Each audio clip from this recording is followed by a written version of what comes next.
대한민국의 자동차 산업이 위기란 말은 제가 여러 번에 걸쳐서 말씀을 드렸습니다.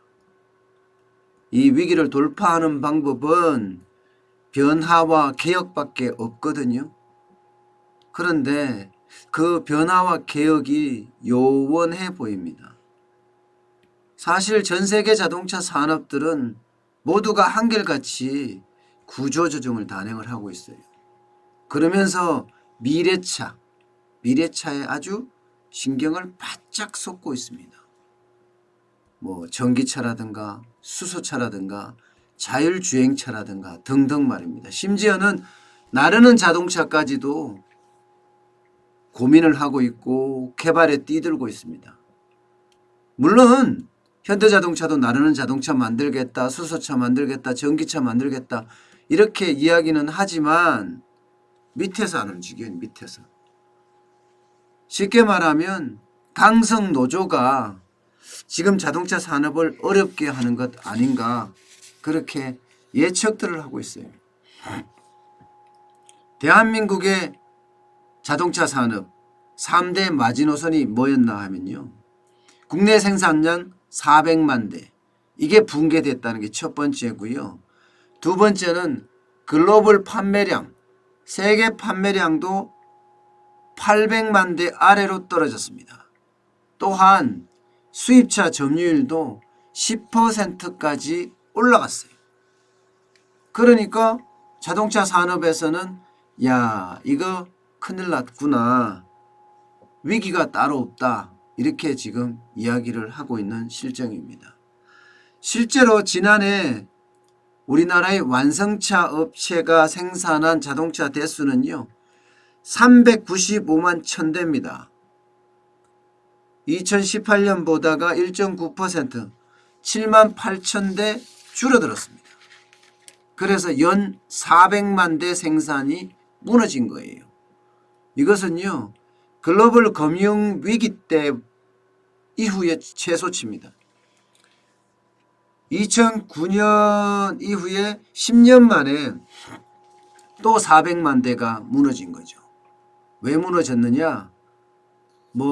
말 안 해도 여러분들 다 알 거예요. 노사 갈등이 엄청 심각하잖아요. 그 노사 갈등을 맺었던 한국 GM이나 르노 삼성이 전체 생산 감소량 중에 92.6%나 차지할 정도예요. 그만큼 강성 노조가 결국 생산량까지도 떨어뜨리는 그런 결과를 초래하고 말았습니다. 한국 GM 같은 경우는요. 2017년 군산공장을 폐쇄를 했잖아요. 그때 이후로 임금단체 협상을 놓고 장기간 갈등을 겪었습니다. 그래서 지난해 8월에는 한 달 넘게 부분 파업도 하고 전면 파업도 했었습니다. 르노 삼성도 마찬가지입니다. 2018년 임단협 협상 이후로 10월부터 지난해 5월까지 무려 말입니다. 312시간을 전면 파업하다가 부분 파업하다 이렇게 계속 시간을 끌었어요. 여기에다가 지난해 12월에는 기아자동차가 한 달간은 아니지만 또 파업을 했죠. 그래서 16,000대 이상 감소를 했습니다. 그러니 400만 대 생산이 무너지는 것은 어쩌면 당연할지도 모릅니다. 이 400만 대가 왜 중요하느냐? 대한민국의 자동차 산업 이러면 부품을 제조하는 회사부터 완성차까지 이렇게 구조화되어 있잖아요. 심지어는 주유소까지도 같이 포함을 시키는 경우가 있습니다. 그러니까 3차 협력업체, 2차 협력업체, 1차 협력업체 그리고 완성차 업체 여기에 주유소까지 이게 자동차 산업의 생태계거든요. 이 생태계가 현재를 유지하는데 400만 대 생산이 필요합니다. 그런데 이 400만 대 생산이 깨지잖아요.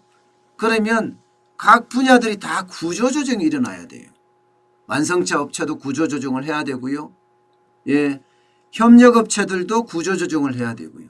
심지어는 주유소까지도 구조조정을 해야 될지도 모르는 그런 상황을 맞이할 수도 있습니다. 그래서 위기의 자동차 산업이라고 이야기하는 거예요. 실제로 르노 삼성 같은 경우는 명예퇴직을 지금 받고 있죠. 아마 현대 기아차도 멀지 않았다. 저는 그렇게 생각을 해요. 한국 GM도 마찬가지고 쌍용차도 마찬가지고요. 그만큼 자동차 쪽에는 어려움이 계속 가중되고 있는 그런 모양새고요. 또한 국내 자동차 업체들이 생산한 완성차, 이게 해외 판매가 792만 812대입니다. 이것도 800만 대 선이 무너졌습니다. 와. 그러니까 지금 점점 세상을 바꾸는 판도가 바뀌고 있다는 거예요. 어디로? 중국으로. 지금 중국이 굉장히 빠르게 성장하는데 특히 전기차 분야에서는 아주 엄청난 광폭 성장을 하고 있습니다. 제가 늘 말씀드렸듯이 중국은요, 내연기관 자동차에서는 우리가 1등을 못했는데 전기차나 수소차나 자율주행차나 이런 미래차 분야에 대해서는 1등을 하겠다 하고 중국 제조 2025라고 해서 계속 밀어붙이잖아요. 그러니까 우리가 중국 판매량이 뚝 떨어졌어요. 2015년에만 하더라도요, 7.9% 시장 점유율을 가지고 있었습니다. 중국의 말입니다. 그런데 지난해 같은 경우는 1월에서 11월까지 누적 판매 평균을 보면 4.5%로 급감했습니다. 그러니 중국 시장에서 우리가 얼마나 고전을 겪고 있는지를 보여주죠. 미국 시장에도 마찬가지입니다. 미국 시장에서도 2018년에 비해서 0.2%포인트 빠졌습니다. 7.8% 기록했고요. 유럽은 유지를 했어요. 6.8%. 야, 2015년만 하더라도 대한민국은요, 901만 1240대를 생산했습니다. 그때에 비하면 109만 428대가 감소한 거예요. 12.1%요. 그러니 자동차 산업이 위기라고 해도 과언이 아니죠. 여기에다가 세 번째 마지노선, 수입차 점유율이 10%를 넘어섰습니다. 올해 241만 대, 올해가 아니죠. 2019년 지난해 241만 대입니다. 10.2%의 점유율을 보이고 있어요. 10% 넘은 것은요, 이번이 처음입니다. 2009년에 2.5%였거든요.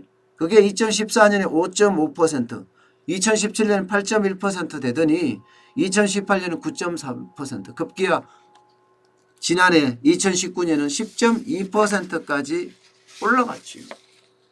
이것도 일본 제품에 대한 불매운동이죠. 그게 없었으면 이거보다 훨씬 더 많이 올라갔을 거라 그렇게 예상을 하고 있을 정도예요. 많은 사람들이, 저도 이제 이런 방송을 하고 나면 댓글에 그렇게 많이 달리더라고요. 아이고, 현기차 왜 사 내가 저렇게 맨날 파업만 했었는데 차라리 그럴 바에야 좋은 차 사겠어. 그리고 수입차로 돌아서는 사람이 진짜 많다고 해요.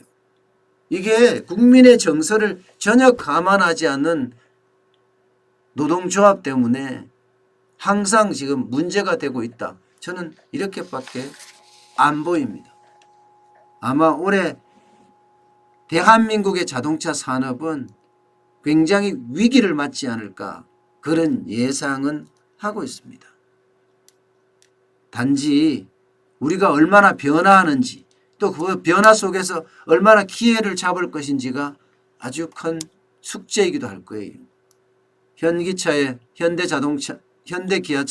정의선 부회장 엄청나게 뛰고 파격과 혁신을 거듭하고 있지요.